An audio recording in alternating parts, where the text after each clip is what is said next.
Bonjour les justiciables, ici Karim Bouzelga, avocat au barreau de Versailles et médiateur de justice. C'est officiel, ils ont décidé d'interdire la hijama en France. Voilà comment ce youtubeur commence sa vidéo. Il explique que le gouvernement s'est réveillé un matin et a décidé d'embêter les musulmans en interdisant la hijama. Alors, la personne elle a peut-être une très bonne intention dans sa vidéo. Et d'ailleurs, j'ai regardé sa chaîne YouTube, il fait des contenus assez intéressants. Mais là, sur le sujet de la hijama, il m'a semblé indispensable de faire une vidéo de réponse pour clarifier le sujet et lever toutes les ambiguïtés. Ce n'est pas nécessairement un clash, on va dire que c'est un rappel juridique salutaire pour tout le monde. Je vous invite à rester attentif jusqu'au bout de la vidéo et à vous abonner si ce n'est pas déjà fait.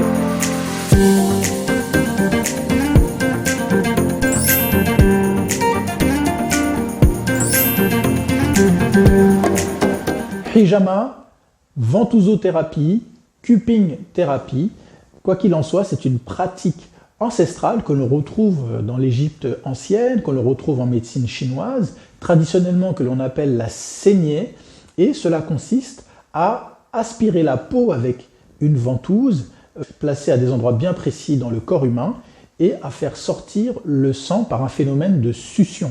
On distingue la hijama humide qui comporte des incisions superficielles de la peau pour faire sortir le sang à l'intérieur de la ventouse et la hijama sèche qui, elle, se contente d'aspirer la peau sans faire sortir le sang. Alors c'est une pratique qui est développée dans la communauté musulmane à travers ce qu'on appelle la médecine prophétique, mais surtout c'est une pratique qui s'est développée dans le sport de haut niveau et les athlètes, les sportifs de haut niveau, notamment Benzema, Neymar, Michael Phelps, les nageurs et d'autres athlètes, notamment olympiques, y ont recours et c'est comme ça que l'on voit notamment des ronds rouges sur la peau de ces sportifs. Alors même s'il n'y a pas vraiment d'études scientifiques sérieuses en France sur l'efficacité de la hijama, beaucoup parlent des bienfaits de cette pratique.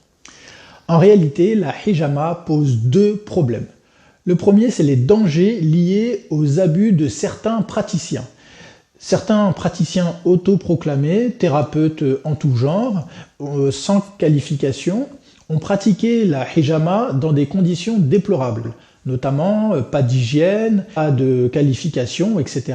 Et plusieurs patients ont vu leurs infections s'aggraver ou leur guérison se retarder après une hijama. Ce type d'information, ce type de plainte, s'est remonté progressivement au niveau des agences régionales de santé, l'ordre des médecins, et depuis 2018-2019, on a commencé à voir des procédures, des poursuites judiciaires à l'encontre de certains thérapeutes pour exercice illégal de la médecine.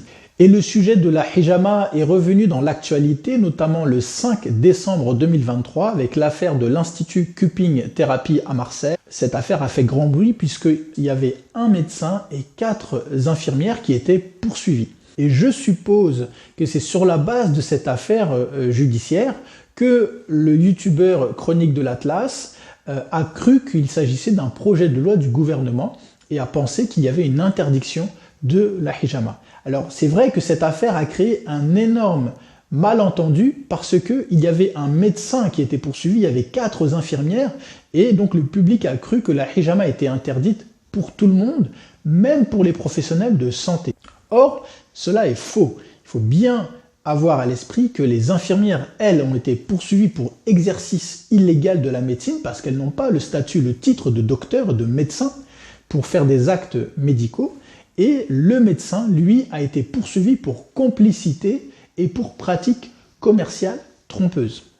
Alors ce qu'il faut bien comprendre, c'est que la loi considère que la hijama, c'est un acte médical qui est exclusivement réservé à un médecin. Pourquoi c'est un acte médical? D'abord parce qu'il y a un diagnostic médical. Quand un patient vient voir un hajim en lui demandant une hijama, eh bien le thérapeute, le praticien, il va poser un diagnostic médical.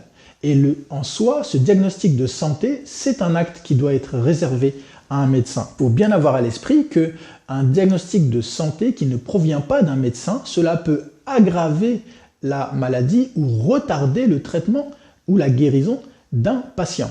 L'autre élément, c'est le matériel. Les ventouses, le scalpel, tous ces éléments-là, ce sont des outils médicaux qui appartiennent à l'acte médical et qui doivent répondre à des exigences d'hygiène, de stérilisation, de sécurité pour le patient. Et la troisième chose, le procédé en lui-même, le fait d'utiliser une flamme pour créer une dépression à l'intérieur de la ventouse, le fait de faire des incisions même superficielles au niveau de la peau pour faire sortir le sang, c'est en soi un acte chirurgical qui n'appartient pas à n'importe qui. Et du point de vue de la loi, c'est uniquement un médecin qui peut faire cet acte.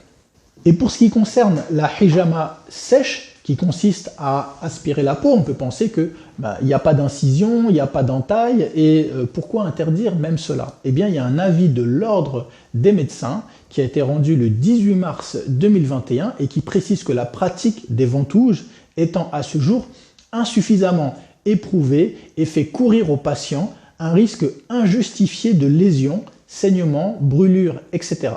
Et donc, un kinésithérapeute ne peut pas proposer ce procédé conformément à certaines dispositions du Code de la santé publique.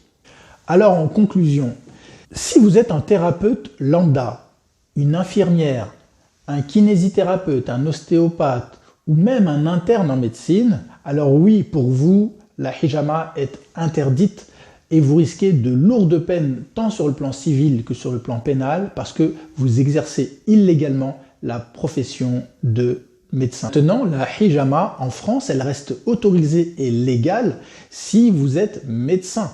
Et par exception, elle est aussi possible pour une infirmière, mais uniquement dans le cadre d'un pouvoir de délégation émanant d'un médecin. Vous savez tout ou presque sur la hijama en France, en tout cas aujourd'hui, et je vous invite à réagir dans les commentaires pour poursuivre le débat. À très bientôt pour une prochaine vidéo. Au revoir.